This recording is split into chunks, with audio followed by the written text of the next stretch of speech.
Hello everyone, I'm Heather.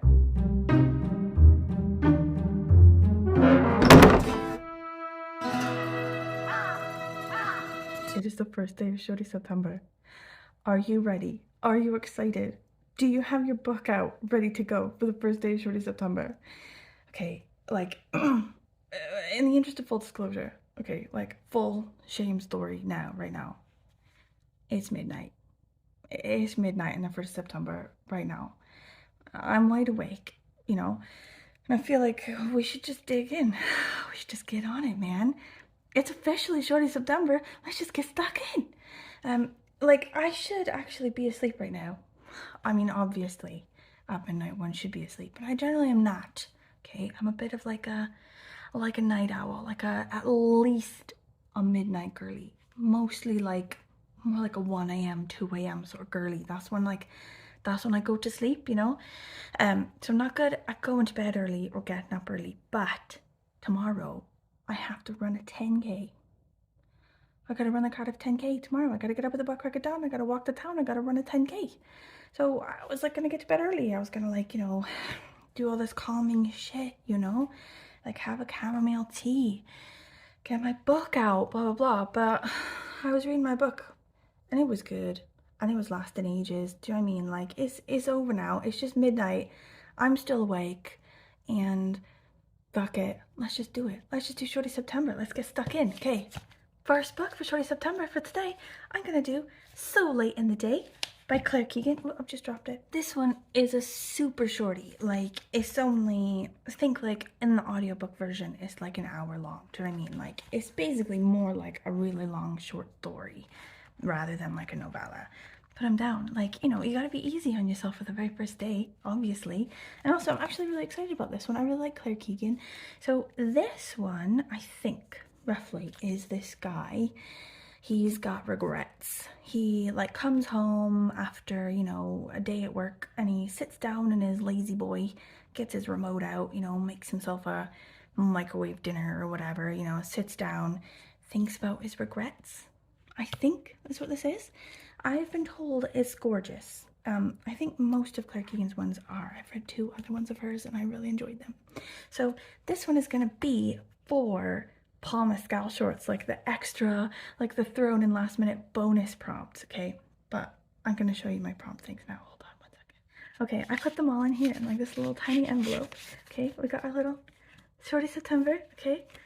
We got them all out, got them all going, okay? Wait, that's the one for now. That had to made extra. Okay, but here we go. Here's our little cards, right? Like the prompts and like the backs and everything. Like, if you didn't hear the blurb about this whole thing, I'll link my announcement video below, or like Bert's announcement as well. And it's also got like links to this where you can like print it off and everything. But anyway, I won't go into it loads. But because we threw in Paul Mescal shorts, like an Irish fiction prompt, like after time, I didn't have a chance to make one of these for it, so I've had to sort of just like make this like a little cutesy one. It's sort of like, it's roughly the same size, and he can just sort of live on this side. But anyway, so there we go. Paul Mescal shorts, this one. If I finish it tonight, awesome. Maybe I'll move on to another one for, when I wake up on the 1st of September and like have another go. But if I don't, I do also have the audiobook, the sort of hour-long audiobook that I can maybe listen to while I'm running my 10K, because that obviously is going to take me longer than an hour. I don't know how long you guys run a 10K in.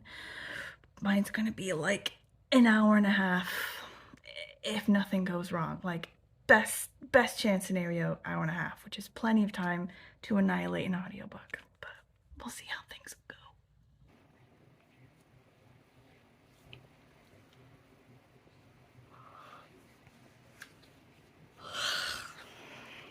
I feel really stressed.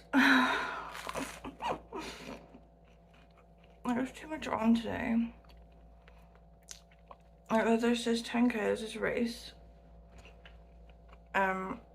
There's the Shorty September, which I love all these things, but it's too many things together. You know what I mean? Early in the morning when I'm not capable of dealing with stress. Also, everyone's cheerleading starts up, her tennis starts up, her school starts up. Like this week. It's like too much. It's just too much stuff happening all at once, and I'm in my morning goblin phase. I'm unable to handle stress. I feel very stressed.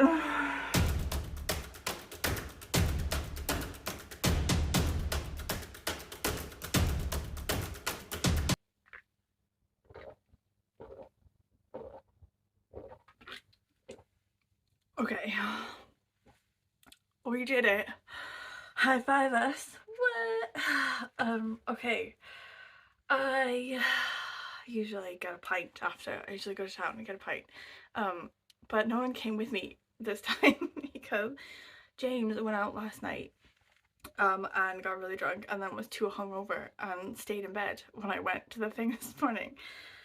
I cannot stress enough that we are not morning people. But when I got there, it was fine. It was brilliant. It always is. Like, I hate going there because I hate mornings. And I never like at night, you know, like they just assume that because you're a runner that you're like a morning person. Like, why can't I be a night runner? You know, where my night runner homies at, okay? But anyway, I hate going there all the time. Every time I think, why did I do this to myself? But then when I get there, it's brilliant. Like, the crack is so good. Like, the vibe is so banging. Like, getting your little pen, like in the sort of section designated to like your time, you know. And you like sort of like wait to start the race, like in this line in front of the finish line thing or in front of the starting line. And like the vibe is so good. People are just like super fun and like, you know, funny and like hanging out and like there's music going. Anyway, I'm like a 90-minute, 85-minute girly roughly for a 10k.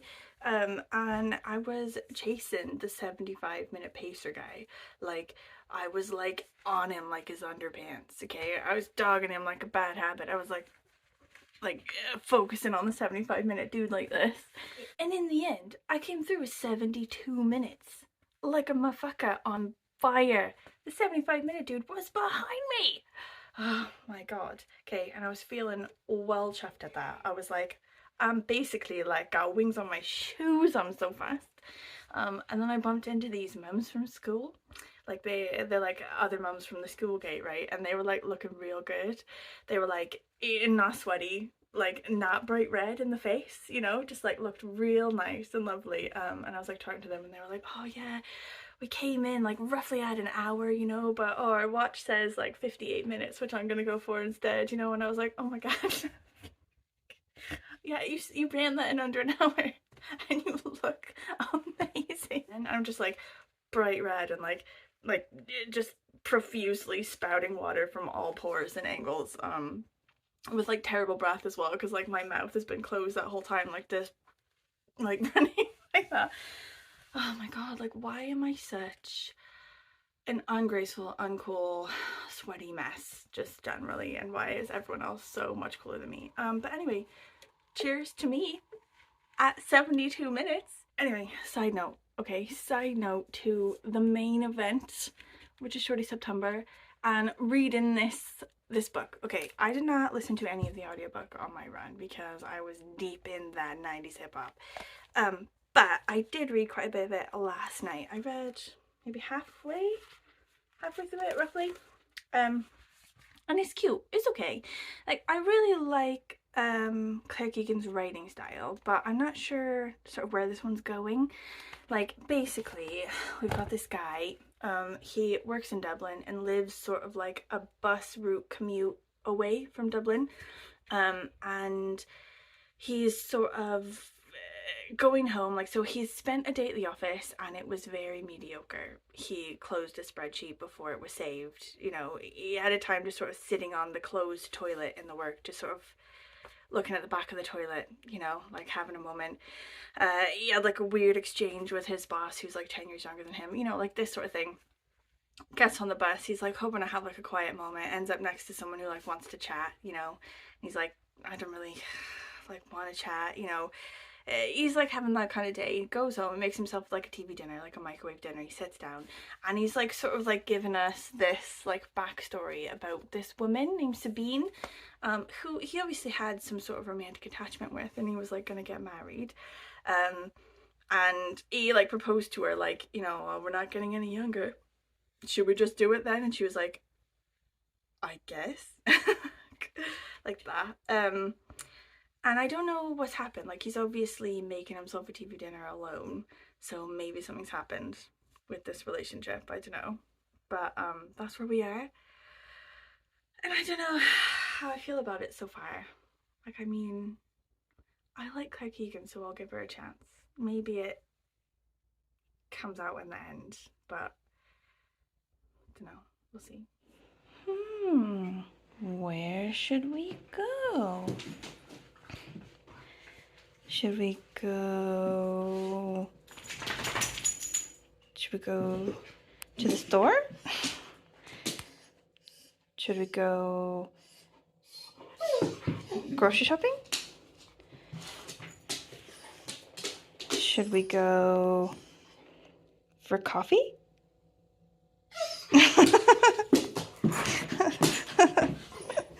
Okay. Ooh, good girl. You're gonna come in for coaches. Come on in for coaches. Yes. Okay, so I finished it, and I think I liked it. I think I really liked it. I don't know, it was very short, and it's hard to like have, you know, deep thoughts about books that are very short, but Clare Keegan is really good. She's so good. I love her so much. Like, she's sort of, she's not very obvious. Do you know what I mean? She never like gives you anything in, you know, how she lays things out. You've got to work it all out yourself. Like, she's like one of those moms, you know, who like makes her kid learn everything by them doing it. You know what I mean? Like, she, you know, she pushes you to sort of like make your own conclusions about literally everything. And I love that about her. I love that about her writing. It feels like afterwards that nothing is, you know, set in stone. Like, nothing is exactly as it is, you know. Everything is up for interpretation. Like, the whole world and everything in it is completely subjective, and it's down to you to like make what you will of it. Do you know what I mean? And it's brilliant how she does it, you know, how she sort of like weaves thoughts for you, you know, gives you little flitterings for you to come up with whole conclusions without ever pushing you. You know what I mean? It's brilliant. So this guy, like, I don't want to say too much because I don't like, I don't want to give anything away because I didn't really know anything about this. I only knew that it was this guy who had regrets. Okay, that was it. And I think not really knowing anything about it has given me the ability to like, you know, make my own conclusions from it and to like have, you know, for it to go completely in a way I didn't expect. So I don't want to give anything away, but I will say, this at the beginning, okay, he's struggling, he's having a terrible time, and you can tell. He seems to be having a pretty normal work day, you know, and maybe his job isn't great. Do you know what I mean? But he's having a particularly rough time of it. Like, he needs to take 10 minutes, you know, and lock himself in a toilet and like, you know, fan himself to calm down. He sort of keeps having weird, like, awkward interactions with people at work who are like, "Hun, you okay?" You know, and he's like, "Oh, okay." And so I think at the beginning, you had this idea of him. You're like, oh, he seems a bit lonely, you know, he seems a bit, I don't know, you feel a bit, you know, bad for him. You feel sad that he's sad like that, and you sort of absorb his sadness. And as it goes on, I think you start to feel differently toward him, but it happens so slowly. And then at the end, it's cemented then, I think, this like different feeling. I don't know, but I don't want to give it away. I think Clare Keegan's brilliant. And I know that that's like, I don't know, some people would say that's silly. but I love her.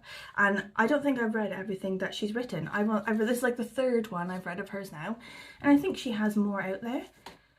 I think there are more, and I need to go and see if they're shorties right now. Do you know what I mean? Because Shorty September is upon us. And what better way to do Shorty September than to just jump into a million like this? Do you know what I mean? Okay, so the plan for tomorrow, right? Every Shorty September in the past, for the past 3 years, I've done a book a day and a vlog a day. And so at the end of September, I've read like a book a day, 30 books, blah, blah, 30 vlogs. And that's fun. I always feel like that's really fun, but it's also a bit stressful. So I'm gonna go easy on myself this year. I'm gonna try to anyway, and instead do every 2 days. So one book and a vlog every other day, if you know what I mean. I'm not gonna like be, you know, super intense about it, you know, and like lay down the law. Like, of course not, you have to do it every 2 days. If I'm like on a roll, you know, and finish, you know, the next book in a day as well, really easily with no problem, then I'll, you know, do a book and a vlog, you know, just tomorrow and then forget about the next day. But I don't want to push myself, you know what I mean? Okay, so at the minute, the plan is not tomorrow, but the next day, we're going to finish this one, High Times and Low Parliament by Kelly Robson. And for this one, we're doing paper bag shorts. Because I bought this book specifically for this project from the new bookstore that opened up around the corner for me. It didn't come in a bag, unfortunately, so no extra points. I think she even did ask. She was like, do you want a bag? And I said no. Don't know why, but I'm hoping this is going to be a good one. So it's about fairies or fairy worlds, various fairy type things, and also about politics. I don't know, various world building things going on here. I think the author, when describing this book herself, called it lesbian stoner comedy. Okay, and that to me sounds like something that could potentially be 100% up my alley. Like, I will never want to read anything other than lesbian stoner comedy moving forward, okay? Or like 50-50 chance really, it could potentially be something I'm completely uninto and misses like the mark on my humor 100%. Do you know what I mean? So I do have a backup book as well, ready to go if this is just not hitting the right mark, okay? But we'll do that, shall we? For not tomorrow, but the next day. Okay, if you've gotten this far, thank you for watching. Thank you, thank you, thank you. If you're participating in Shorty September, thank you. Thank you, thank you. What are you reading? Please tell me, because I need book ideas going forward. Also, any books you're reading for Shorty September that you hate, that's also very important information, so like keep me updated, okay? Any like comments, questions, concerns, updates on your general Shorty September or life, just let me know down the bottom in the comments. And I will see you maybe tomorrow, but let's not get crazy, okay? Let's just assume we'll see each other again, not tomorrow, but the next day.